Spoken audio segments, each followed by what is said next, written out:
আজও যেখানে আমার আপনার চারপাশে মেয়েদের মাসিক অর্থাৎ পিরিয়ডস হলে তাদের উপর হাজারটা নিয়ম চাপিয়ে দেওয়া হয়, ওই 3 দিন বা 5 দিন তাদের সব কিছু আচার অনুষ্ঠান থেকে আলাদা করে রাখা হয়।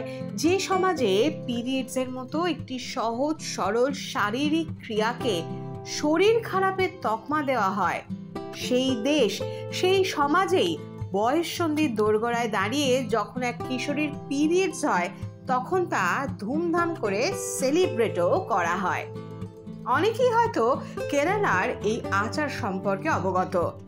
আনুষ্ঠানিক নাম থিরান্দু কল্যাণম। সেখানকার মানুষ বিশ্বাস করেন মেয়ে রজস্বলা হওয়া মানে দেবী ভগবতীর গৃহপ্রবেশ। সেই বিশেষ অনুষ্ঠান সেলিব্রেট করা হয়। এবার এমনই এক চিত্র সামনে এলো উত্তরাখণ্ডেও। উত্তরাখণ্ডের কাশীপুরের বাসিন্দা জিতেন্দ্র ভট্ট এবং তার স্ত্রী সেলিব্রেট করলেন মেয়ের প্রথম মেনস্ট্রুয়েশন। রীতিমতো লোকজন ডেকে কেক কেটে সেলিব্রেট করলেন রাগিনীর ফার্স্ট পিরিয়ডস।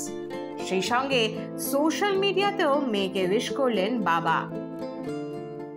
जब हम छोटे होते थे, अपने गांव में रहते थे, हमारा बचपन स्टार्टिंग में गांव में ही बीता है, तो वहाँ हमने देखा कि हमारे जो जैसे महिलाएं होती थी गांव में, उनको अगर पीरियड्स आए या इस तरह की मासिक धर्म शुरू हुआ तो उनको हमने देखा था कि अलग कर दिया जाता था, या वो अलग उनके लिए बर्तन उनके अलग हो गए, उनका 5 दिन तक या 6 दिन तक जैसा भी जो भी उनका समय रहे उतने दिन तक उनको उनका खाना अलग, और यहाँ तक कि उनको छूने में भी ये होता था कि किसी बच्चे ने अगर छू लिया तो कहते थे छुआछूत हो गई है ना, तो उसको बच्चे को कुछ शुद्धिकरण किया जाता था।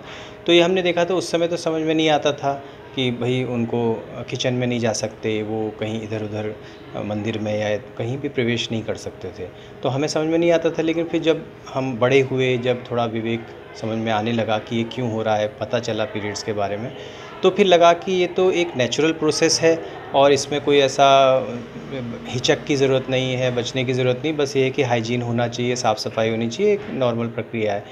तो फिर लगा कि अब जैसे जैसे हमारा समाज ग्रो कर रहा है और जैसे हमारी हाइजीन की टेक्निक्स अच्छी आ गई हैं पहले के मुकाबले, उस समय शायद ये रीज़न रहता होगा कि उस समय न कोई ऐसे पैड्स या इस तरह की चीज़ें नहीं होती थी, तो हाइजीन की वजह से भी कुछ और कुछ फिर साथ में भ्रांतियाँ भी लोगों की या लोगों के मन में भय होना, ये सब चीज़ें इनकी वजह से शायद वो लोग ऐसा करते हों। सर देखिए, जो भ्रांतियाँ हैं वो मिटाने के लिए ही ये संदेश देना ज़रूरी था, क्योंकि बच्चियों में जो चीज़ है ये 14 साल में नहीं, ये 10 साल से शुरू हो जा रही है। जब बच्चा छोटा होता है उसे पता नहीं होता है कि ये क्या हो रहा है, लेकिन हमारा समाज इतना रूढ़िवादी हो चुका है, तो उससे हमें निकालने के लिए मैंने अपनी बिटिया के लिए अपने हस्बैंड के और मेरी फैमिली के सपोर्ट से ये कार्यक्रम रखा कि हम बच्चों को एक संदेश दें कि बेटा ये कोई गलत चीज़ नहीं है, ये ईश्वरीय वरदान है और इसे आप एंजॉय करें। একদিকে যখন দেশের বিভিন্ন প্রান্ত থেকে নানা কারণে নারীদের ওপর অকথ্য অত্যাচারের খবর সামনে আসছে, তখনই এমন একটি খবর কিছুটা হলেও মনে বিশ্বাস ফিরিয়ে আনে। দেশ এগিয়ে যাবেই উজ্জ্বল ভবিষ্যতের দিকে, সেদিকেই তাকিয়ে আমরা সবাই। এই সময় ডিজিটাল।